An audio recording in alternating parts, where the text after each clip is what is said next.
माझ्या महाराष्ट्रातील बांधवांनो, भगिनींनो आणि मातांनो, नमस्कार.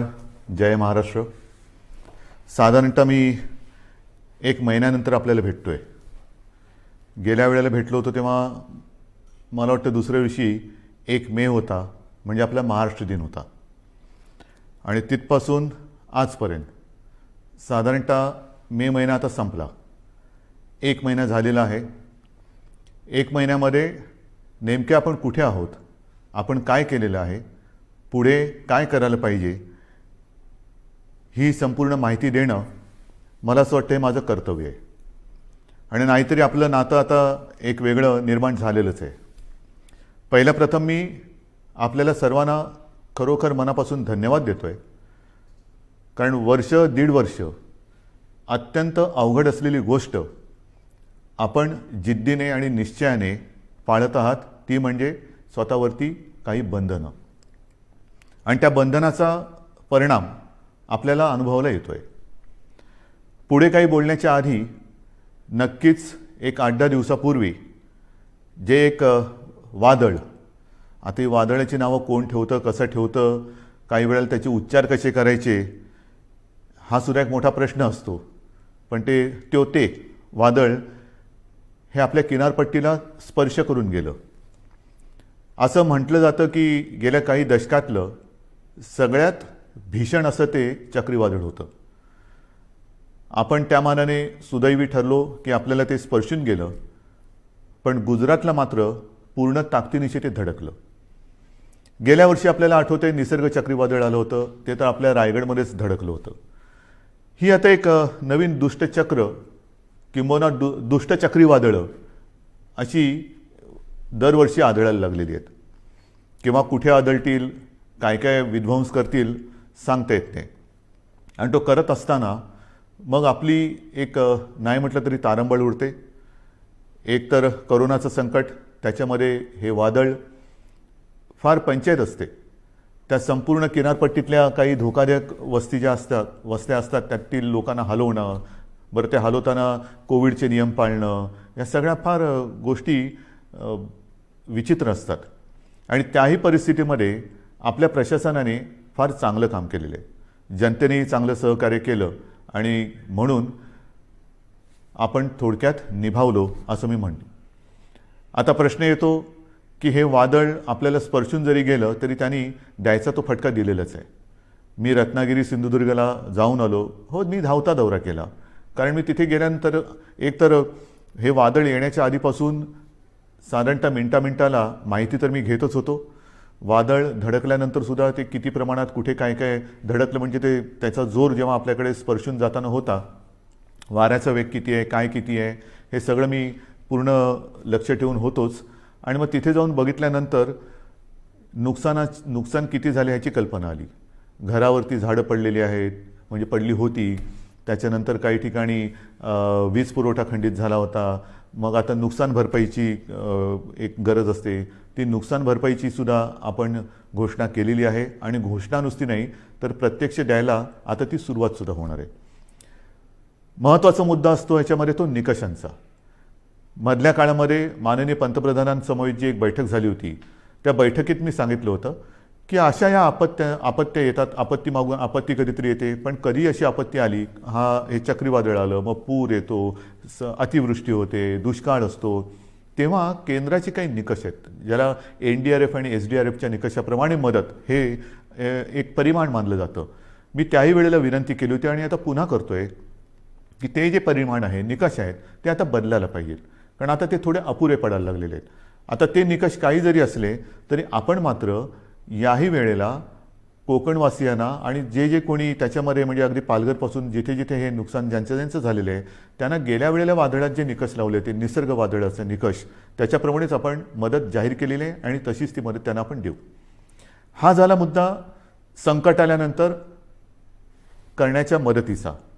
पण आता ही संकट जर का वारंवार येणार असतील आणि असं दिसतंय, मग त्याला बदलतं हवामान म्हणा किंवा अन्य काही गोष्टी म्हणा, तर ही वादळ जर का आपल्याकडे दरवर्षी आपल्याला त्रास देणार असतीलच आणि तशी ती देतात म्हटल्यानंतर काही ठिकाणी मात्र ह्या किनारपट्टीवरती कायमस्वरूपी काही उपाययोजना करण्याची गरज आहे.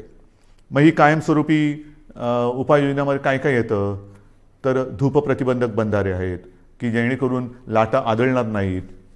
मग त्या परिसरामध्ये वीज पुरवठा खंडित होतो, कारण विजेचे खांबच्या खांब उन्मळून पडतात, झाडं उन्मळून पडतात, तरी तारांवरती झाडं पडतात आणि मग तारांबळ उडते आपली. तर अशा वेळेला भूमिगत तारा म्हणजे ज्या वीज वाहक तारा असतात, वायरी असतात, त्या भूमिगत करणं, त्याला आता प्राधान्य देतो आहोत. नंतर भूकंपरोधक घरं काही ठिकाणी करावी लागतील. नंतर आपल्याला ह्या ज्या काही वस्त्या अचानक काही ठिकाणी हलवाव्या लागतात, ही बांधकामंसुद्धा कधी चांगली असतील कधी नसतील, तर पक्के निवारे हे बांधण्याची गरज आहे. पक्के निवारे, कारण काही होऊ शकतं. अशा वेळेला ह्या ज्या काही कायमस्वरूपी सोयी सुविधा आपल्याला करायच्या आहेत त्याच्याबद्दल आपण सुरुवात तर केलेली आहे, पण त्याही बाबतीत केंद्र सरकारशी आपण बोलतो आहोत आणि मला खात्री आहे की केंद्र सरकार लवकरच आपल्याला या बाबतीत नक्की मदत करेल. ही झाली गोष्ट ह्या चक्रीवादळाची, तोतेच ना त्या वादळाची. मग आपला जो मुद्दा आहे तो साहजिकच आहे. 1-1.5 वर्ष जी लढाई चालली ती कोरोना. या कोरोनाच्या लढाईमध्ये आपण आत्तापर्यंत काय काय केलेलं आहे हे पहिल्यांदा आपल्याला सांगतो. आपण ज्या काही घोषणा केल्या होत्या की कोणाला काय काय देणार, तर साधारणतः आपण कुठे आहोत, काय दिलेलं आत्तापर्यंत, तर अन्न सुरक्षा योजनेमध्ये जवळपास 2,74,000 मेट्रिक टन धान्याचे मोफत वितरण आपण केलेलं आहे. शिवभोजन थाळीमध्ये सुद्धा 54-55 लाख थाळ्या यांचं मोफत वितरण आत्तापर्यंत आपण केलेलं आहे. संजय गांधी निराधार, श्रावणबाळ, वृद्धापकाळ वेतन, विधवा निवृत्ती वेतन, दिव्यांग निवृत्ती यामध्ये जवळपास 850 कोटी रुपये लाभार्थ्यांच्या बँक खात्यामध्ये थेट जमा झालेले आहेत. 850 कोटी रुपये लाभार्थ्यांच्या खात्यात जमा झालेले आहेत. त्याच्यानंतर नोंदणीकृत बांधकाम कामगारांसाठी साधारणतः हे कामगार 10 लाखाच्या आसपास आहेत. त्यांना आपण 154 कोटी 95 लाख रुपयांचा निधी थेट त्यांच्या बँक खात्यात आपण जमा केलेला आहे. घरेलू कामगारांसाठी सुद्धा 34,42,000 रुपयांचा निधी हा जमा झालेला आहे त्यांच्या खात्यात. फेरीवाल्यांसाठी सुद्धा जवळपास ते अजून चालू आहे, ह्या सगळ्या गोष्टी अजून चालू आहेत. हे आत्तापर्यंत काय केले हे मी तुम्हाला सांगतोय. फेरीवाल्यांसाठी साधारणतः 52 कोटी रुपयांचा निधी आत्तापर्यंत आपण दिलेला आहे. आदिवासींसुद्धा आपण आत्तापर्यंत साधारणतः काही लाख रुपयांचा निधी त्यांच्या खात्यामध्ये जमा केलेला आहे, अजून तो चालू आहे. जिल्हाधिकारी यांना मी सुरुवातीलाच सांगितलं होतं की या काळामध्ये आपण 3300 म्हणजे 3,300 कोटी रुपयांचा निधी हा ह्या कोविड काळासाठी आपण त्यांच्यासाठी मंजूर केला होता, पण प्रत्यक्षात मात्र आत्तापर्यंत 3,865 कोटींचा निधी त्यांना आपण उपलब्ध करून दिलेला आहे. तर ह्या सगळ्या गोष्टी आपण ह्या संकटामध्ये सुद्धा न डगमगता पुढे करत चाललेलो आहोत की जेणेकरून आपलं राज्य, आपला महाराष्ट्र हा सुरक्षित राहायला पाहिजे आणि त्याचबरोबरीने त्याची आबाळसुद्धा होता कामा नये, गोरगरिबांची आबाळ होता कामा नये. याचं कारण आपल्याला सर्वांना माहिती आहे की निर्बंध लादल्यानंतर ते लादावे लागतात.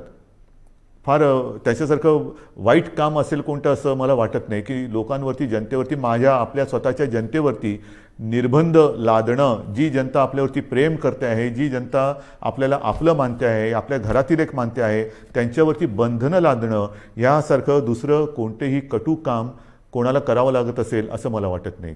पण ते मला नाईलाजाने करावं लागते. आपल्या राज्याच्या आणि आपल्या सगळ्यांच्या जीवाच्या काळजीने आणि काळजीपोटी करावं लागते. बरं, आता ही त्याची तुम्हाला माहिती दिल्यानंतर साधारणतः आता काही जण असं म्हणत आहेत की आता लाट आहे ती खाली यायला लागलेली आहे, मग आता काय करणार, ही निर्बंध उठवणार का? तर याचीसुद्धा मला एक तुम्हाला माहिती देण्याची आवश्यकता वाटते की नेमकं आपण कुठे आहोत. एक गोष्ट नक्की की गेल्या वेळेला मी आपल्याशी बोललो होतो त्याच्यात आणि आत्तामध्ये खूप फरक पडलेला आहे, नक्कीच पडलेला आहे.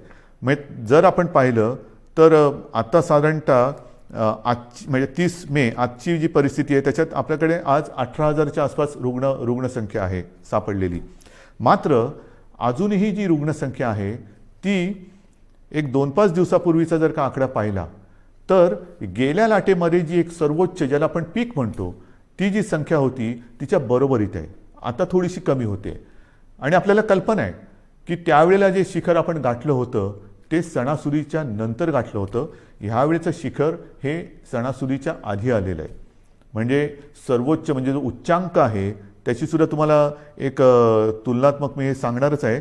परंतु आत्ता जर बघितलं तर साधारणतः 17 ते 19 सप्टेंबर 2020च्या सुमारास आपल्या राज्यामध्ये 24,886 रुग्ण होते त्या एका दिवसात सापडणारे.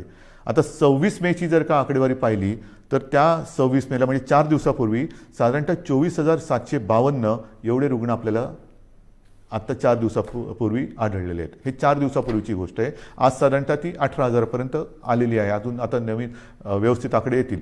म्हणजेच काय की अजूनही आपण म्हणावं तेवढं खाली आलेलो नाही. गेल्या वेळेला जे एक सर्वोच्च जे पीक ज्याला म्हणतो आपण जे गाठलं होतं आणि ते खालून वरती आलं होतं, यावेळेला ही जी संख्या आहे ती वरून खाली आलेली आहे. म्हणजे तीही आकडेवारी माझ्याकडे असणार, मी तुम्हाला देतो ती पण आकडेवारी. एक गोष्ट दिलासादायक नक्कीच आहे. बरं, त्याच्या आधी सक्रिय रुग्णसुद्धा सांगतो. सक्रिय रुग्ण त्या काळामध्ये साधारणतः 3,01,752 होते. 26 मेला आपल्याकडे सक्रिय रुग्ण 3,15,042 आहेत. म्हणजे बरोबरीमध्ये आत्ता आपण आलेलो आहोत गेल्या वेळेच्या उच्चांकावरती. एक मात्र मी जे सांगतो तुम्हाला दिलासादायक गोष्ट ती नक्कीच आहे की रुग्ण बरं होण्याचं जे प्रमाण आहे ते त्यावेळेला 78% होतं, यावेळेला या दिवसांमध्ये 92% आहे. म्हणजे ही नक्कीच दिलासा देणारी ही गोष्ट आहे. मृत्यूदरसुद्धा गेल्या वेळेला साधारणतः 2.65% होता, यावेळेला 1.62%. म्हणजे ही एक थोडीशी चांगली वाईट जी काय गोष्ट आहे ती तुम्हाला मी आपल्या समोर मांडलेली आहे. एक गोष्ट लक्षात ठेवा, पुन्हा एकदा सांगतो की रुग्णसंख्या जरी कमी होत चाललेली असली तरी देखील गेल्या वेळेला सर्वोच्च जी रुग्णसंख्या होती तिच्या बरोबरीत आत्ता आपण आलेलो आहोत. त्यावेळेनंतर आपण काही काळ अजूनही तेव्हा कडक लॉकडाऊन केला होता, हा ठेवलेला होता. आता आपण निर्बंध लावतो आहोत, कडक लॉकडाऊन आपण केलेला नाही. पण हे मी तुम्हाला सांगत असताना जशी ही रुग्णसंख्या काही ठिकाणी किंबहुना बऱ्याच ठिकाणी कमी होत चाललेली असली तरी देखील महाराष्ट्रामध्ये मात्र काही जिल्हे असे आहेत की त्या जिल्ह्यांमध्ये काही कारणं असतील, निर्बंध थोडेसे शिथिल असतील, थोडंसं एक मोकळीक लोक जास्त घेत असतील, काही जिल्ह्यात रुग्णसंख्या हलकीशी वाढताना दिसते आणि ती मला थोडीशी काळजीची गोष्ट वाटते. कारण शहरी भागामध्ये हे प्रमाण कमी होताना दिसतंय, ग्रामीण भागामध्ये हे प्रमाण हलकं वाढताना दिसतंय. हे प्रमाण आता आपल्याला ताबडतोब थांबवावं लागेल. ह्याचं कारण असं की आपण जो एक अनुमान आहे आपल्याकडे की तिसरी लाट येऊ शकते, मग तिसरी लाट कोणात येणार, लहान मुलांमध्ये येणार का, आणखीन कुठे येणार का, तर तिसरी लाट ही अशी काय तारीख सांगून येणार नाही आहे. किती दिवसांनी येणार हे सुद्धा अनुमान आपल्याकडे नाही. हे संपूर्णपणे आपल्या वागणुकीवरती अवलंबून असणार आहे. व्हायरस तर आजही आहे. एक मुळामध्ये महत्त्वाचा फरक आणखीन लक्षात घेण्यासारखा आहे की गेल्या वेळेला जी लाट आली होती त्या लाटेतला व्हायरस आणि ह्या लाटेतला व्हायरस ह्याच्यामध्ये एक फरक पडलेला आहे. आपल्याला सर्वांना कल्पना आहे की आपल्याकडे म्युटेशन झालेलं आहे, म्हणजे त्या विषाणूंनी आणखीन एक अवतार घेतलेला आहे. आणि आता हा नवीन अवतारधारी विषाणू जो आहे त्यांनी अन्य काही देशांसमोर प्रश्नचिन्ह उभं केलेलं आहे की हिंदुस्थानातून आलेली लोक हे व्हायरस तर घेऊन येत नाहीत ना. कारण हा जो व्हायरस आहे तो फार वेगाने पसरतो, झपाट्याने ग्रासून टाकतोय. म्हणजे संसर्ग किंबहुना संसर्गित करण्याचा जो वेग आहे तो गेल्या विषाणूपेक्षा प्रचंड आहे, काही पटींमध्ये आहे. तो पटकन पसरतोय, वेगाने पसरतोय, झपाट्याने पसरतोय. आणि एकदा का ग्रासलं तर आणखीन एक गोष्ट थोडीशी या काळामध्ये लक्षात आलेली ती म्हणजे झपाट्याने तो ग्रासून टाकतोय, मात्र बरं व्हायला किंबहुना रुग्णाला बरं व्हायला उशीर लागतोय. ऑक्सिजनची आवश्यकता ही यावेळेला नक्कीच वाढली, कारण संख्या वाढली होती. जशी ऑक्सिजनची आवश्यकता वाढली त्याचप्रमाणे ऑक्सिजनची आवश्यकता नुसतीच वाढली नाही, तर ऑक्सिजनची आवश्यकता काही काळ म्हणजे दीर्घकाळ लागली. एखाद्या रुग्णाला ऑक्सिजनची आवश्यकता लागलीच तर काही जण सुदैवी आहेत ते पटकन त्यातनं निघाले बाहेर, पण काही जण हे ज्याला आपण लॉंग कोविड म्हणतो ते रुग्ण ह्या वेळेच्या लाटेमध्ये थोडे प्रमाणात गेल्या वेळेपेक्षा जास्त आढळत आहेत. तर ही एक नाही म्हटलं तरी तुम्हाला मी वस्तुस्थिती सांगितली की गेल्या वेळेची लाट आणि ह्या वेळेची लाट. आता तिसरी लाट त्याच्याबद्दल मी तुम्हाला नंतर सांगणारच आहे. पण ह्या निमित्ताने आता मध्ये हा जो काही उतार आलेला आहे त्या उतारामध्ये आपल्याला गेल्या वेळेला असं वाटलं होतं की किती वाढले, हां ठीक आहे दिवसाला 24,000 सापडले होते ना, त्याच्यापेक्षा पण कितीतरी आपण बेड्स वाढवलेले आहेत. त्या बेडची पण संख्या माझ्याकडे आहे, मी तीही तुम्हाला तेव्हा सांगितली होती की साधारणतः आता टेस्ट करणाऱ्या ज्या प्रयोगशाळा आहेत ह्या अगदी सुरुवातीला 2-1 होत्या, ह्याही तुम्हाला माहिती आहेत. आता सुमारे 600च्या आसपास आपण प्रयोगशाळा संपूर्ण राज्यात, मग RT-PCR आहेत, रॅट आहेत, आणखीनही काही किट नवीन नवीन बाजारात येत आहेत. ही सगळी केंद्र किंवा प्रयोगशाळा पण चालू केलेल्या आहेत. ICU बेड्स वाढवलेले आहेत, ऑक्सिजन बेड्स वाढवलेले आहेत. साधारणतः गेल्या वेळेला 3,60,000 होते, ते आता 4-4.5 लाखापर्यंत एकूण बेड्स गेलेले आहेत. हे जरी सगळं करत असलो तरी एका गोष्टीची आपल्याला फार आवश्यकता आहे आणि ती जेव्हा आता यावेळेला जाणवली ती म्हणजे ऑक्सिजन. मला अजूनही ते दिवस आठवले का घाम फुटतो. ऑक्सिजन आता काही तासापुरताच राहिलेला आहे.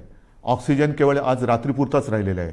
अशी जेव्हा फोन हॉस्पिटलमधनं किंवा जिल्ह्यातनं येत होते तेव्हा संपूर्ण आपल्या प्रशासकीय यंत्रणेचे धाबे दणाणत होते. करायचं काय हा मोठा प्रश्न होता. ह्याचं कारण तुम्हाला सर्वांना मी मागेही सांगितलेलं आहे की आपल्या राज्यात ऑक्सिजन निर्मितीची क्षमता ही साधारणतः 1200 मेट्रिक टन आहे. 1200 ते 1250. आता आणखीन त्याच्यामध्ये काही जणांनी जसं काही साखर कारखान्यांनी ऑक्सिजन निर्मिती सुरू केलेली आहे, काही हॉस्पिटलमध्ये PSA प्लांट लागलेले आहेत. असे सगळे मिळून एक 1250 होतं तर 1300पर्यंत गेलेलो असू.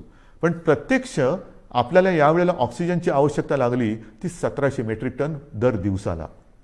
मी आपण निर्मिती करत होतो 1200, त्याच्यामध्ये 500 अधिक लागले. बरं, या 1200मध्ये आपण उद्योगाचा ऑक्सिजन, ज्या उद्योगाला ऑक्सिजनची आवश्यकता लागते तो ऑक्सिजन पूर्ण बंद करून संपूर्ण ऑक्सिजन आरोग्यासाठी आणि या रुग्णांसाठी वापरला. तोही कमी पडला आणि मग मात्र जी काय आपली तारंबळ उडाली होती की जामनगरमधनं मागो, भिलईतून मागो, रूरकेलामधून मागो, म्हणजे काही शेकडो ते काही हजारो किलोमीटर अंतरावरून आपल्याला ऑक्सिजन आणावा लागत होता. आजही तो आपण आणतो आहोत तसं पाहिलं तर. आणि आपल्याला कल्पना आहे, आपण बातम्यात पाहिलं असणार की इथून रिकामे टँकर्स हे केंद्राच्या मदतीने एअरलिफ्ट करून ते जे ऑक्सिजन प्लांट बाहेरच्या राज्यात आहे तिथे नेत होतो आणि ते भरल्यानंतर मात्र आपल्याला ते रस्त्याने किंवा ट्रेनने आणावे लागत होते. ही संपूर्ण जी काय यातायात होती हे कशी आपण निभावून नेली ती त्या सगळ्या प्रशासकीय यंत्रणेचं एक कौतुक करावं लागेल. ऑक्सिजन ऑडिट करून ऑक्सिजनची गळती म्हणजे अतिरिक्त ऑक्सिजन जिकडे वापरला जात होता त्याच्यावरती निर्बंध आणले. हे सगळं फार तारेवरची कसरत होती. आणि मग माझ्या मनामध्ये आहे ते हेच आहे की जर का आत्ताचा जो अवतार बदललेला विषाणू आहे तो अजूनही पूर्ण त्याला आपण काबूत आणलेलं नाही. गेल्या वेळेच्या उच्चांकाच्या बरोबरीने आज आपली रुग्णसंख्या आहे. यावेळेला तो जर का सुटला आणि काही पटीत आलेली लाट होती, म्हणजे यावेळेला साधारणतः तुम्हाला कल्पना आहे 66-67 हजार रुग्ण हे दर दिवशी आढळत होते. म्हणजे गेल्या वेळेला 24,000 होते, यावेळेला 66-67 हजार दर दिवशी रुग्ण आपल्याला आढळत होते, पॉझिटिव्ह रुग्ण आपल्याला सापडत होते.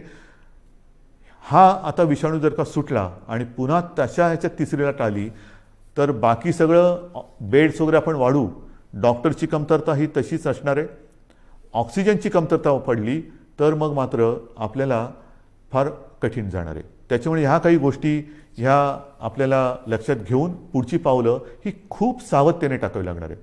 बरं, हे कमी पडते की काय म्हणून ते आता नवीन आलेलं आहे म्युकॉरमायकोसिस, काळी फंगस. ही काळी जादू माहिती होती, काळी विद्या माहिती होती, आता काळी फंगस आलेली आहे. म्हणजे बुरशीसुद्धा काळी बुरशी म्युकॉरमायकोसिस. आता हा सुद्धा जो प्रकार आहे त्याच्यावरती सुद्धा आज साधारणतः आपल्या राज्यात 3-1 हजार रुग्ण त्याचे आहेत. ही काही साथ नाही आहे, पण त्याची कारणं ही सुद्धा आपल्या लक्षात आलेली आहे. आपल्या टास्क फोर्समध्ये त्यातले सुद्धा तज्ज्ञ डॉक्टर, मी गेल्या वेळेला सांगितलं आपल्या ठाण्याचे आशिष भूमकर, डॉक्टर आशिष भूमकर, त्यांचा समावेश केलेला आहे. असे त्या विषयातले तज्ज्ञ डॉक्टर आपण वेळोवेळी ह्या टास्क फोर्समध्ये घेतो आहोत, त्यांचं मार्गदर्शन घेतो आहोत आणि उपाययोजना, उपचार पद्धती कशी असायला पाहिजे, कशामुळे म्युकॉरमायकोसिस होतो. तर एक जे कारण त्यांनी सांगितलं ते म्हणजे साधारणतः या कोविडच्या काळात, म्हणजे ज्याला कोविड होतो, करोना होतो, त्या रुग्णामध्ये साखरेचं प्रमाण वाढतं. हा करोनाचा एक कदाचित साईड इफेक्ट असेल. आणि साखरेचं प्रमाण वाढलं असताना जर जास्त प्रमाणात आणि जास्त काळासाठी स्टिरॉइड दिलं गेलं तर मात्र म्युकॉर तर हवेमध्ये आहे, ही फंगस तर हवेमध्ये आहे, तर त्याच्यामध्ये आपल्या रक्तात जे फ्री आयन तयार होतं ते त्याला आकर्षित करतं आणि तिथून म्युकॉरमायकोसिसला सुरुवात होते. मग हे कारण त्यांनी सांगितलं. आणखीन काही कारण आहे का? आणखीन काय करू शकतो. तर ह्या सगळ्या गोष्टी आपण डॉक्टरना सांगतो आहोत. याच्यामध्ये आणखीन एक गोष्ट नव्याने आपण केलेली आहे, ती म्हणजे नवीन एक संकल्पना मी मांडली आणि तिला ते यश येते. माझा डॉक्टर. माझा डॉक्टर. माझा डॉक्टर म्हणजे काय, आपल्याला सर्वांना माहिती आहे की आपल्या कुटुंबाला एक फॅमिली डॉक्टर असतो. काही सर्दी खोकला वगैरे काही झालं तरी आपण पटकन, डॉक्टर मला जरा खोकला आलाय काय करू, डॉक्टर मला कालपासून असंच होते काय करू. हा माझा डॉक्टर हा एक असतो. आणि ह्या डॉक्टरना आपल्या कुटुंबातील जवळपास सर्व सदस्यांच्या तब्येतीची एक माहिती असते. कोणाला कसली ॲलर्जी आहे, कोणाला काय होतं, काय औषध दिलं तर काय त्याला चालतं, काय दिलं तर चालत नाही. त्या डॉक्टरना मी आवाहन केलं. जवळपास काही हजार डॉक्टर, म्हणजे सगळे जर का पकडले तर लाखाच्या आसपास डॉक्टर्स, त्यांच्याशी जसा मी आपल्याशी संवाद साधतोय तसा संवाद त्यांच्याबरोबर साधला आपल्यासोबतच्या तज्ज्ञ डॉक्टरांना घेऊन. आणि हे सगळे वाड्या वस्त्यांमधले डॉक्टर आहेत, पाड्यांमधले डॉक्टर आहेत, अगदी आपल्या गल्लीतले डॉक्टर असतील, आपल्या सोसायटीमधले डॉक्टर असतील. ह्या सगळ्या डॉक्टरना मी आता आवाहन केलं. त्यांनीसुद्धा प्रतिसाद दिलेला आहे. ह्याचं कारण असं की आता पावसाळा येतोय. पावसाळ्याचे साथीचे आजार ते तर आहेत आणि त्याच्यात करोना. तुम्हाला कल्पना आहे की लक्षणं तीच आहेत. सर्दी खोकला ताप घसा बसणं घसा दुखणं इतर पोट बिघडणं. आता हा नेमका रुग्ण ओळखणं हे फार मोठं काम आहे. कोविड आणि नॉन कोविड. पहिल्यांदा आपण कोणाकडे जातो, माझ्या डॉक्टरकडे, आपला डॉक्टर. आणि ह्या डॉक्टरची भूमिका आहे फार मोलाची आहे. कारण दोन गोष्टी आपल्याला आढळल्या की काही म्हणजे 70-75% कोविडग्रस्तांना कोणतीही लक्षणं नसतात. चांगली गोष्ट आहे. आणि तरी देखील कोविड पॉझिटिव्ह आहे म्हणून घाबरून अशी लोक हॉस्पिटलमध्ये जातात. मग आपण असं म्हणतो की अरे ह्यांना खरंच काही गरज नाही आहे. काही वेळेला तर कसल्या औषधाची गरज नसते. काही लोक असेच बरे होतात. पण ती लोक, असे रुग्ण हॉस्पिटलमध्ये बेड्स घेऊन बसतात आणि ज्यांना गरज असते त्यांना बेड्स मिळत नाहीत. मग आपण त्यांना विनंती करतो की ताई दादा कोणी असतील काका, तुम्हाला हॉस्पिटलमध्ये राहण्याची गरज नाही हो. तुम्ही घरच्या घरी जर शक्य असेल तर विलगीकरणात राहा की जेणेकरून तुमच्या कुटुंबियांना कोरोनाचा त्रास होणार नाही. पण जर का नसेल तर मग आपलं सरकारी जी काही क्वारंटाईनची सोय केलेली आहे त्याच्यामध्ये राहा. मात्र हॉस्पिटलमध्ये तुम्हाला राहण्याची गरज नाही. मग हे एका बाजूला असताना दुसऱ्या बाजूला आपण काही वेळेला म्हणतो की अरे मृत्यूदराचं काय, मृत्यूदर कसा कमी करायचा. मग त्याचं कारण असं येतं की रुग्ण उशिरा हॉस्पिटलमध्ये आला, घरच्या घरी त्याने अंगावर काढलं, दुर्लक्ष केलं, आला तो सिरियस झाला होता, त्याला पण वाचू शकलो नाही. आणि मग तिथे ही महत्त्वाची भूमिका ही ह्या कुटुंबाच्या डॉक्टरनी करायचं आहे, माझ्या डॉक्टरनी, की हे नेमकं ओळखायचं कसं. त्याला औषधं देताना कोणती औषधं द्यायची, कोणाला कोणती औषधं देण्याची गरज आहे, अनावश्यक अनाठई आणि औषधांचा अतिरेक टाळा, हे सर्व तज्ज्ञ डॉक्टरांचं म्हणणं आहे. कारण नसताना औषधं देऊ नका, आवश्यकतेनुसारच औषधं द्या. स्टिरॉइड कोणाला द्यायचं, किती प्रमाणात द्यायचं हे नीट ठरवून द्या. आणि घरी किंवा आपल्या विलगीकरण कक्षामध्ये सरकारच्या किंवा महापालिकांच्या एखादा रुग्ण जर का उपचार घेत असेल तर त्याला नेमकी कोणती लक्षणं आहेत की ते लक्षण दिसल्याबरोबर त्याला हॉस्पिटलमध्ये आणलं पाहिजे की जेणेकरून त्याला हॉस्पिटलमध्ये यायला उशीर होणार नाही आणि त्याचा जीव आपण वाचू शकू. तर ह्या महत्त्वाच्या गोष्टी या फॅमिली डॉक्टरनी करायच्या आहेत. एकतर कोविड नॉन कोविड ओळखणं हे फार महत्त्वाचं आहे. ते ओळखल्यानंतर कोविड रुग्ण असेल, त्याच्या घरामध्ये विलगीकरणाची सोय नसेल तर त्याला सांगितलं पाहिजे की तू कोविडग्रस्त आहेस, तू या इकडे राहा. आणि मग त्याला औषधं देण्याची जबाबदारी आणि हे लक्षणं ओळखण्याची एक जबाबदारी ही या डॉक्टरने करायची. आणि मला खात्री आहे की ज्या पद्धतीने या सर्व डॉक्टरांनी प्रतिसाद दिलेला आहे तो प्रतिसाद पाहिल्यानंतर कोविडचं युद्ध आपण नक्कीच जिंकू शकतो. आता तिसरी लाट ही जी काही येणार म्हणतो आहोत, काही जणांचं म्हणणं असं आहे की जर का वयाप्रमाणे म्हटलं तर पहिली लाट ही ज्येष्ठ नागरिकांमध्ये आली, दुसरी लाट ही युवा ते मध्यम वयीन नागरिकांमध्ये आली, तर वयोमानाप्रमाणे म्हटलं तर कदाचित तिसरी लाट ही बालकांमध्ये येऊ शकेल. आणि मग काय करायचं. काही जणांचं म्हणणं आहे की तसं बालकांमध्ये येण्याचं कारण नाही, पण आली तरी घाबरण्याचं कारण नाही आहे, कारण बालकांमध्ये मुळामध्येच रोगप्रतिकारक शक्ती ही आपल्यापेक्षा जास्त असते. मात्र एक गोष्ट लक्षात घ्या की लहान मुलांमध्ये साथ ही येणार नाही, येऊ नये, येणारच नाही ही माझी प्रार्थना आहे. पण ती आलीच तर ती आपल्याच माध्यमातून येणार आहे. जशी आपण एक काळजी घेत होतो की आपल्यामुळे आपल्या घरातील ज्येष्ठांना ह्याचा संसर्ग होऊ नये, तशीच काळजी आता आपण घ्यायला पाहिजे की आपल्यामुळे आपल्या घरातील लहान मुलांना ह्याचा संसर्ग होता कामा नये. तर ही जर का काळजी आपण घेतली तर मला असं वाटतं आपण आपल्या बालकांना आणि आपल्या घराला सुरक्षित ठेवू शकतो. पण तरी देखील ही शक्यता लक्षात घेऊन महाराष्ट्रातल्या तज्ज्ञ बालरोग तज्ज्ञांचा सुद्धा मी टास्क फोर्स म्हणजे कृती दल तयार केलेलं आहे. डॉक्टर सुहास प्रभू हे त्यांच्या अध्यक्षतेखाली ही मी कृती समिती किंवा कृती दल तयार केलेलं आहे. त्यांच्याबरोबर सुद्धा माझ्या चर्चा सुरू आहेत. महाराष्ट्रातील सगळ्या बालरोग तज्ज्ञांची सुद्धा एक बैठक घेऊन झालेली आहे. त्यात सुद्धा काही हजार बालरोगतज्ञ हे सामील झालेले आहेत. संपूर्ण सज्जता ही प्रत्येक जिल्ह्यात आपण करतो आहोत. कुठेही सरकार म्हणून आपण कमी पडत नाही आहोत. सगळ्या सोयी सुविधा ज्या ज्या काही करण्याच्या गोष्टी आहेत त्या आपण करतो आहोत. मग महत्त्वाचा आणखीन एक प्रश्न येतो, तो म्हणजे लसीकरण. याची सुद्धा मी तुम्हाला कल्पना दिलेली आहे की साधारणतः 45 वरील वयोगटातील नागरिकांच्या लसीकरणाची जबाबदारी ही केंद्राने घेतलेली आहे. मात्र 18 ते 44 ह्या वयोगटातील नागरिकांची लसीकरणाची जबाबदारी ही राज्याने घ्यायची आहे आणि आपलं राज्य समर्थ आहे.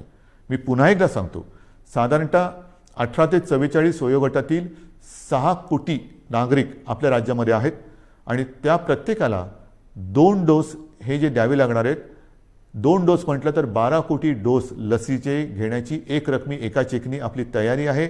आणि जसजसा पुरवठा वाढेल तसतशी आपण लसीकरणाची प्रक्रियासुद्धा वेगात करू, क्षमता अधिक वाढू, 24 तास आपण ती चालू ठेवू आणि लवकरात लवकर या वयोगटातील नागरिक आपण सुरक्षित करू. मात्र त्याला एक मर्यादा आहे. आपली क्षमता आहे पण त्याला एक मर्यादा आहे. क्षमता मी सांगितली, मर्यादा साहजिकच आहे. लसीकरणासाठी लागणारी लस आणि त्याची उत्पादन क्षमता, अजूनही उत्पादन क्षमता आपल्याकडे ज्या लसी निर्माण होत आहेत त्यांची तेवढी झालेली नाही. जे काय मला सांगितलं गेलं होतं त्याच्याप्रमाणे जून महिन्यापासून या पुरवठ्यामध्ये वाढ होईल आणि तो पुरवठा सुरळीत होईल असं मला साधारणतः मे महिन्यात सांगितलं गेलं होतं. मे तर आता संपलेला आहे. आपल्याला लस नाही म्हटलं तरी प्रमाण हळूहळू वाढतं आहे. जसजसं हे प्रमाण वाढेल तसतसं आपण आपल्या या लसीकरणाचा वेगसुद्धा वाढवणार आहोत. आता या महिन्यामध्ये जेवढ्या लसी येतील त्या जास्तीत जास्त लसी आपण घेणार आहोत आणि तेवढ्या सर्व नागरिकांना आपण सुरक्षित करणार आहोत.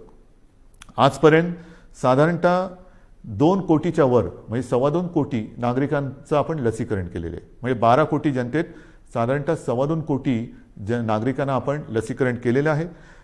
दुसरा डोस, पहिला डोस मधल्या काळामध्ये थोडीशी पंचायत झाली होती पण ती सुद्धा आपण करतोय, कारण ज्यांना पहिला डोस दिला त्यांच्यासाठी दुसरा डोस उपलब्ध नव्हता. मग आपण ते थोडंसं सांभाळून घेतलं आणि त्याकरता मधल्या काळात आपल्याला 18 ते 44 या वयोगटातील नागरिकांचं लसीकरण थोडा काळ स्थगित करावं लागलं होतं. लवकरच ते पुन्हा जोमाने आपण सुरू करणार आहोत. तर ही एक लसीकरणाची परिस्थिती आहे. उच्च शिक्षणासाठी जे परदेशी जाऊ इच्छितात त्या विद्यार्थ्यांसाठी सुद्धा आपण लसीकरणासाठी एक वेगळी सोय केलेली आहे, कारण त्यांचं टाईम टेबल हे वेगळं आहे. तिथल्या टाईम टेबलप्रमाणे तिथे त्यांना जर का पोचायचं असेल तर त्यांच्यासाठी सुद्धा आपण ती तशी सोय केलेली आहे. तर ह्या एक एक गोष्टी मी तुम्हाला सांगत जातोय. आता नेमकं असं आहे की ह्या सगळ्या गोष्टी चालू असताना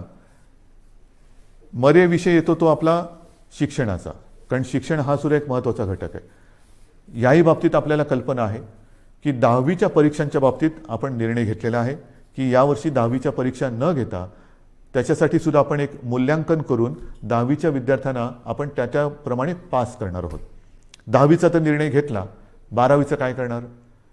कारण 12वीचा सुद्धा निर्णय घ्यावा लागेल. तर 12वीच्या बाबतीत सुद्धा आपण एक आढावा घेतो आहोत.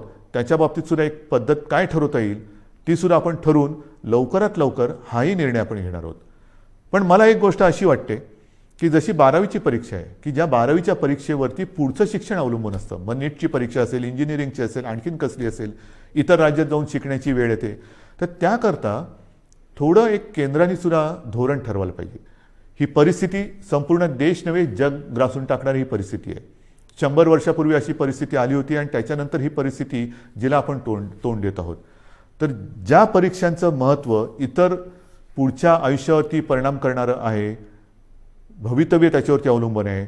मी माननीय पंतप्रधानांना गेल्या वर्षी एक विनंती केली होती, तीच आज आपल्या माध्यमातून करतोय. कदाचित मी पत्र पण लिहायचे असेल तर पत्र लिहीन, बोलायची आवश्यकता असेल तर बोलीन सुद्धा, की काही वेळेला हे जे निर्णय आहेत ते सर्व देशासाठी त्याचं एक धोरण असलं पाहिजे. की 12वीची परीक्षा आहे, काय करायला पाहिजे, आणखीन काही परीक्षा असतील तर देशात त्याचा जर का एक पडसाद उमटणार असतील तर देशासाठी एक धोरण असायला पाहिजे. शैक्षणिक धोरण हे एक असायला पाहिजे. हा निर्णय हा केंद्राने एक घ्यायला पाहिजे. केंद्राने एक थोडंसं आम्हाला मार्गदर्शन करायला पाहिजे. 10वीचा निर्णय आम्ही घेतला, 12वीचं पण आम्ही घेणार आहोत, पण तो निर्णय देशभर सारखा पाहिजे. नाहीतर एखाद्या राज्यामध्ये समजा ही परिस्थिती आटोक्यात असली तर तिकडे परीक्षा होते, एखाद्या राज्यामध्ये परिस्थिती आटोक्याच्या बाहेर असेल तर परीक्षा होणार नाही. विद्यार्थ्यांचं नेमकं भवितव्य काय, तर त्याच्यात सुद्धा एक समानता असली पाहिजे. ठीक आहे, काही वेळेला राज्यांच्या परिस्थितीनुसार, जसं मी तुम्हाला सांगितलं की आज सुद्धा आपल्या राज्यामध्ये काही जिल्ह्यामध्ये परिस्थिती कोविडची आपण काबूत आणलेली आहे, काही मात्र ठिकाणी थोडीशी अजूनही वाढते आहे. असं काही राज्यांमध्ये आहे. काही राज्यांची परिस्थिती चांगली आहे, काही राज्यांमध्ये अजूनही वाढते, काही राज्य तसे स्थिर आहेत. तर धोरण मात्र एक असायला पाहिजे. आणि मी माननीय पंतप्रधानांना एकदा पुन्हा विनंती करणार आहे. पण त्याचबरोबरीने या गोष्टी ज्या आपण बघतो आहोत की साधारणतः लाटांमागून लाटा येत आहेत, मग काय करायचं. ऑफिसच्या बाबतीत जसं मी म्हटलं की वर्क फ्रॉम होम, तसंच शिक्षणाच्या बाबतीत सुद्धा काही क्रांतिकारक निर्णय आपल्याला घेण्याची गरज आहे. की काय करता येईल, अजूनही हे नेटवर्किंग कसं करता येईल, केबलिंग कसं करता येईल, की मुलांना सुद्धा जर का हा लॉकडाऊन किंवा कोविड अजून काही महिने काही काळ चालला, आपल्याला असं वाटलं होतं की 2020 हे वर्ष कोविडग्रस्त म्हणून होईल आणि 21मध्ये सगळी दारं उघडतील, तर झालं भलतंच. 20पेक्षा अधिक मोठ्या प्रमाणात ही लाट आली. आणि ती लाट आल्यानंतर सणासुदीला अजून सुरुवात व्हायची, त्याच्या आधी ही मोठी लाट आली. पुढे कसं जायचं हा एक प्रश्न आहे. तो प्रश्न सोडवताना शिक्षणाचा प्रश्न कसा सोडवायचा, शिक्षण चालू राहिलं पाहिजे. तर त्याच्यासाठी शिक्षणामध्ये सुद्धा काही क्रांतिकारक निर्णय घेण्याची आवश्यकता आहे. आणि त्याही बाबतीमध्ये आपण निर्णय घेत आहोत, काही योजना तयार करतो आहोत. वर्क फ्रॉम होमसारखं शिक्षण कसं करता येईल, ऑनलाईन काय करता येईल का, या सगळ्या गोष्टी आपण बघतो आहोत की जेणेकरून आपल्याला त्याच्यात त्रास होणार नाही. जसं मी तुम्हाला सांगितलं की तिसऱ्या लाटेची तयारी करताना मी गेल्या महिन्यामध्ये काही उद्योगपतींची बैठक घेतली होती, याही आठवड्यात मी घेणार आहे. की लॉकडाऊनसारखी परिस्थिती निर्माण झाली तरी देखील अर्थचक्र फिरलं पाहिजे. आणि अर्थचक्र फिरण्यासाठी उद्योगधंद्यांनी काय करायला पाहिजे, कामगारांची व्यवस्था कशी केली पाहिजे, ह्या जशा काही गोष्टी करायच्या आहेत तशाच काही गोष्टी आपल्याला शिक्षणासाठी सुद्धा कराव्या लागणार आहेत. आणि ह्या सगळ्या गोष्टी करत असताना आपल्याला सर्व काही हळूवारपणाने पूर्वपदावरती आणावंच लागेल. एक एक एक एक गोष्ट नाही तर प्रत्येक वेळेला कोरोना वाढला की लॉकडाऊन करा, कोरोना कमी झाला की कुलूप उघडा, म्हणजे मला फक्त तेवढंच एक चावीवाल्याची भूमिका करावी लागली. अशी एकदा चावी फिरवा, अशी एकदा चावी फिरवा, हे काय काम आवडणारं काम नाही आहे. आपल्याला कोविडसोबत राहायचं नाही तर कोविडवरती मात करायची आहे. आणि म्हणून मला असं वाटतं की काही गोष्टी ह्या आता आपल्याला जाणीवपूर्वक कराव्या लागतील. मधल्या काळामध्ये एक थोडीशी शिथिलता आणण्याचा आपण प्रयत्न केला. ती शिथिलता, त्याचे दुष्परिणाम ते सुद्धा आपण बघितलेले आहेत. आणि मग काही गोष्टी ह्या आपल्याला अंगीकाराव्याच लागतील. ज्या 3 गोष्टी सातत्याने सांगतो, मास्क वापरा, हात धुवा, अंतर ठेवा, त्याबरोबरीने आपल्याला काही मोहिमा, जसं माझे कुटुंब माझी जबाबदारी, ही मोहीम आपण राबवली, यशस्वीपणाने राबवली, त्याचाही चांगला परिणाम आपल्याला मिळाला. आता पुढे काय करायचं, मला असं वाटतं जर का आपण ठरवलं, आणि आपण ठरवू शकतो, हे जे काही आपण नियंत्रण आजसुद्धा दुसऱ्या लाटेवरती आपण आणलेलं आहे. आज सर्वत्र देशात आणि परदेशात सुद्धा महाराष्ट्राचं कौतुक होतं आहे, महाराष्ट्र सरकारचं कौतुक होतं आहे. पण हे कौतुक केवळ सरकारचं नाही तर आपलं आहे, मायबाप जनतेचं आहे. सरकार काय करणार, सरकार नियम लावेल, सरकार बंधनं टाकेल, पण जनतेने जर का सहकार्य नाही केलं तर कोणतेही सरकार यशस्वी होऊ शकत नाही. तर आत्ताचं हे नियंत्रण आहे, आत्ताचं जे काही नाही म्हटलं तरी आपण, मी यश अजून म्हणत नाही पण नियंत्रणच म्हणू, हे संपूर्णपणे आपलं श्रेय आहे, माझ्या माता भगिनींचं आणि बांधवांचं श्रेय आहे. आपण सहकार्य केलं नसतं तर कोविडचा लढा आज दुसऱ्या वेळेला आपण काबूत आणू शकलो नसतो. अजून तो संपलेला नाही, पण मला खात्री आहे तुम्ही जिद्दी आहात, तुम्ही लढवई आहात. तुम्ही एकदा जर का मनात आणलं तर ते तुम्ही करू शकता. आणि म्हणून मी तुम्हाला एक गोष्ट आणखीन सांगणार आहे की जसं माझे कुटुंब माझी जबाबदारी आपण एक मोहीम राबवली, मी जबाबदारी मोहीम राबवली, तसं जर का प्रत्येकाने ठरवलं, कारण मी आपल्याला बोललोच की आता शहरी भाग आणि ग्रामीण भागामध्ये ही लाट वाढते आहे. थोडं लाट म्हणजे थोडीशी रुग्णवाढ होते. शहरांमध्ये आता नाही म्हटलं तरी बऱ्यापैकी नियंत्रणात आहे. पण शहरं काय आणि गाव काय, प्रत्येकाने जर का ठरवलं की मी माझं गाव कोरोनामुक्त करीन, कोरोनामुक्त गाव आपण नाही करू शकत. कोरोनामुक्त गाव जर प्रत्येक नागरिकाने जर ठरवलं की माझं घर मी कोरोनामुक्त ठेवीन, माझं घर कोरोनामुक्त, सगळ्यांनी ठरवलं माझं घर कोरोनामुक्त, तर ती वस्ती कोरोनामुक्त झाली. सर्व वस्त्यांनी जर ठरवलं की आपण कोरोनामुक्त राहायचं, गाव कोरोनामुक्त झालं. गावाने सर्व ठरवलं तालुका कोरोनामुक्त होणार, जिल्हा कोरोनामुक्त होणार, सर्व राज्य कोरोनामुक्त होईल. आणि होऊ शकतं, झालेलं आहे. माझ्यासमोर आता 3 नावं आहेत. एक तर आपल्याला सर्वांना कल्पना आहे, आपले पोपटराव पवार, हिवरे बाजार, त्यांनी त्यांचं गाव कोरोनामुक्त केलेलं आहे. त्याचबरोबरीने 2 तरुण मुलं आहेत, मला कौतुक आहे त्यांचं, नवीन सरपंच आहेत. एक आहे ऋतुराज देशमुख, सरपंच घाटणे, तालुका मोहोळ, आणि दुसरी आहे कोमलताई करपे, ह्या सुद्धा आंत्रोळी तालुका दक्षिण सोलापूरच्या. ह्या तिघांनी म्हणजे पोपटराव पवार यांनी तर केलंच, पण ह्या दोघांनी 2 तरुण मुलं आहेत, ह्या दोघांनी आपापलं गाव कोरोनामुक्त केलंय. मग ही मुलं करू शकतात तर आपण नाही करू शकत.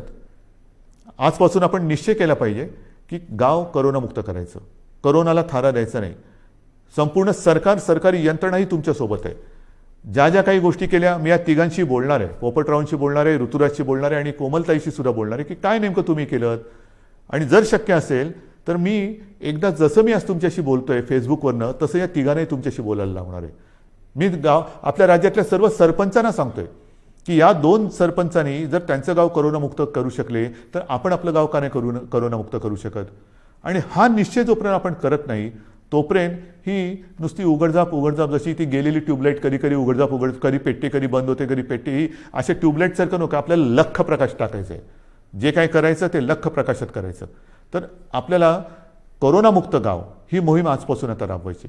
माझं घर कोरोनामुक्त पाहिजे, माझी वस्ती कोरोनामुक्त पाहिजे, माझं गाव कोरोनामुक्त पाहिजे, जिल्हा कोरोनामुक्त पाहिजे, आणि सर्व जिल्हे कोरोनामुक्त झालं तर माझा महाराष्ट्र कोरोनामुक्त होणार आहे.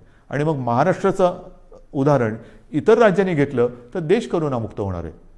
सुरुवात कोणीतरी करायला पाहिजे, ती सुरुवात महाराष्ट्राने करायला पाहिजे. कारण दरवेळेला आपण म्हणतो की महाराष्ट्र हा देशाला दिशा दाखवतो. ही दिशा आता दाखवण्याची वेळ आलेली आहे. गाव आपल्याला कोरोनामुक्त हे करावंच लागेल. आणि हे मला खात्री आहे की आपण केल्याशिवाय राहणार नाही. आज मी आपल्याशी बोलताना पावसाळा तोंडावर आहे, कृषीचा हंगाम सुरू होतोय. हंगाम सुरू होतं म्हटल्यानंतर मला तमाम शेतकरी दादांना सांगायचे की गेल्याही वर्षी महाराष्ट्राच्या अर्थव्यवस्थेला तुम्ही मोठा हातभार लावलेला आहात.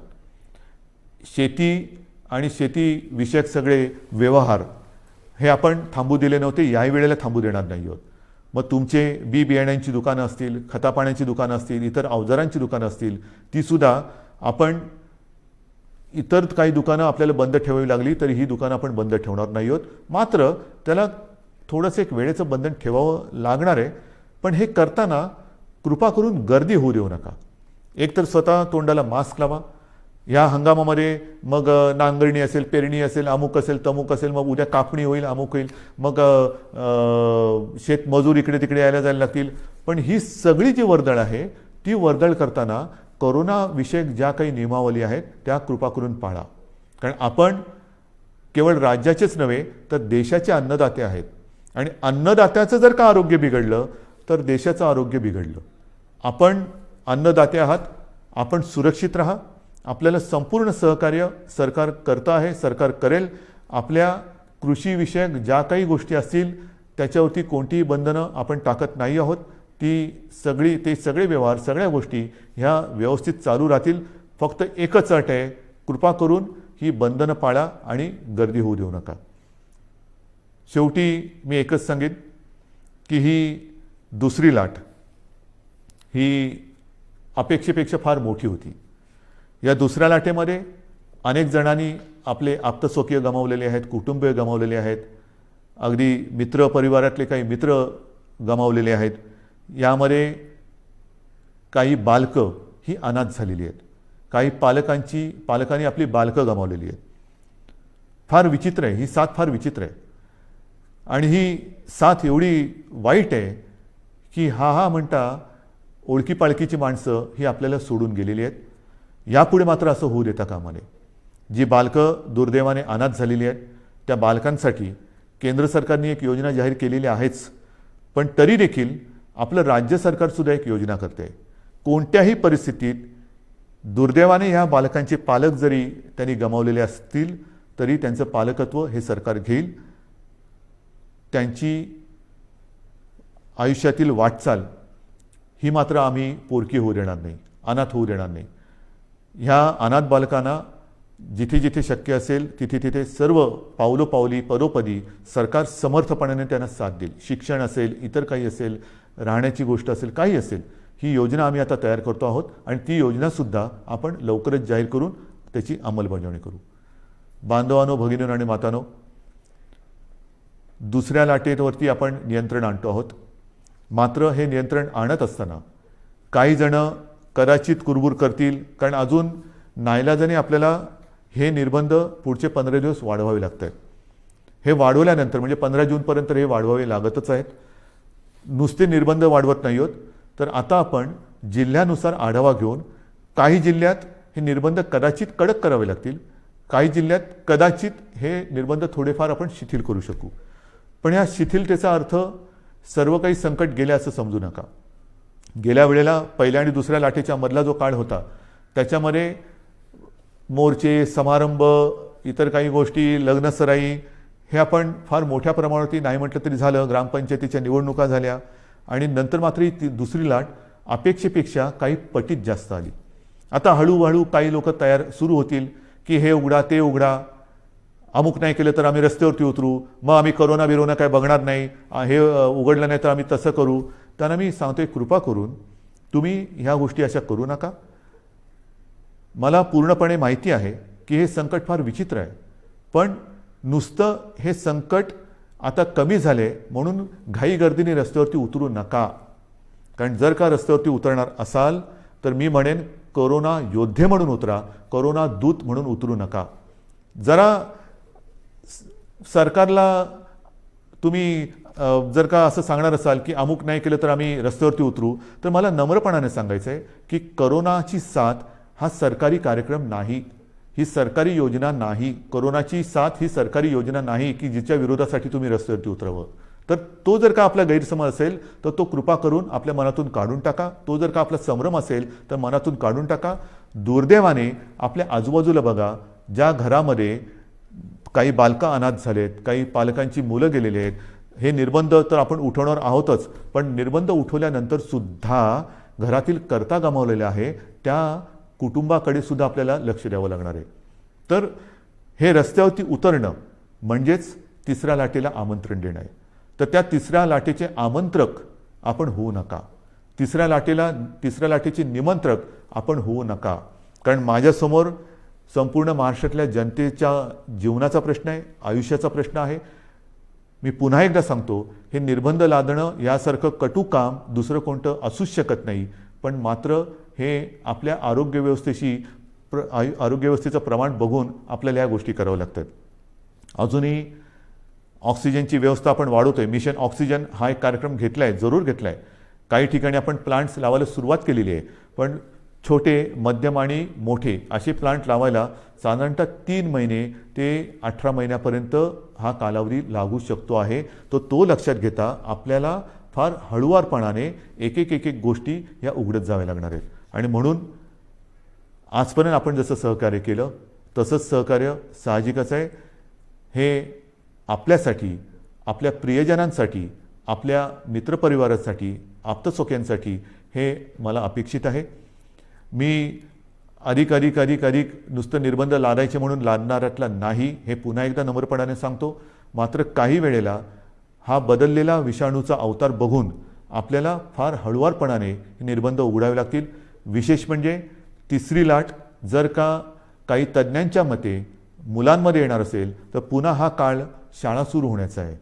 हाही एक विचार आपल्याला करावा लागणार आहे. या सगळ्या गोष्टीचा विचार करून तिसऱ्या लाटेचा प्रभाव किंबहुना तिसरी लाट येऊच नये त्याच्यासाठी प्रयत्न करणं गरजेचं आहे. आणि मला खात्री आहे, मी पुन्हा एकदा सांगतो की करोनामुक्त गाव ही योजना जर का आपण सफल केली तर तिसरी लाट आपण येऊच देणार नाही. कारण 2 वेळा आपण हे करून दाखवलेलं आहे. पहिली लाटसुद्धा आपण नियंत्रणात आणून दाखवली, दुसरी लाटसुद्धा आपणच नियंत्रणात आणून दाखवली. आता 2 वेळेचा अनुभव लक्षात आल्यानंतर काय केल्यानंतर काय होतं, त्याच्यामुळे काय करावे आणि काय करू नये हे आपल्याला चांगलं कळलेलं आहे. आणि ते कळल्यानंतर मला खात्री आहे सगळ्यांनी जर का जिद्दीने ठरवलं की माझं घर मी करोनामुक्त करेन, माझं गाव मी करोनामुक्त करेन, माझं जिल्हा करोनामुक्त करेन, माझं राज्य करोनामुक्त करेन, हा जर का निर्धार आपण केला तर तिसरी लाट आपण येऊ देणार नाही आणि ती येऊ देऊ नका अशी एक विनंती करून तूर्त मी आपली रजा घेतो. धन्यवाद. जय हिंद, जय महाराष्ट्र.